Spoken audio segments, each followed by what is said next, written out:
ఎవరు? నువ్వేంటి ఇక్కడ? ఐశ్వర్య.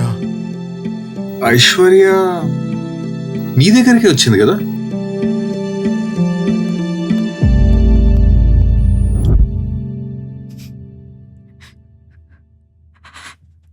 ఐశ్వర్య, వాడు ఇప్పుడిప్పుడే సెట్ అవుతున్నాడు. నువ్వు మళ్ళీ వచ్చి వాడిని డిస్టర్బ్ చేయటం అంత కరెక్ట్ కాదు. విశాల్, నేను ఏం చేయను విశాల్. అప్పుడు మా నాన్న రిపోర్ట్స్ చూసాక నాకు ఏం చేయాలో అర్థం కాలేదు. వాడికి ఏమో బ్రేకప్ చెప్పేశాను, కానీ వాడు లేకుండా నేను ఉండలేను. నాకు అర్థమైంది. ఏంటి ఐశ్వర్య ఇది? అభి, నేను బయట wait Abhi, I'm sorry.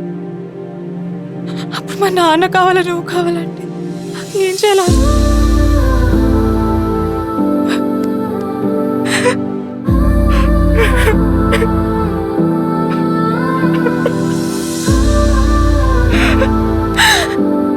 Sorry అభి. నువ్వు అప్పుడు ఓపిక లేదన్నావు కదా, నాకు అర్థం కాల. ఇప్పుడు చెప్తున్నా, నువ్వు లేకుండా ఉండే ఓపిక నాకు లేదు ఐశ్వర్య.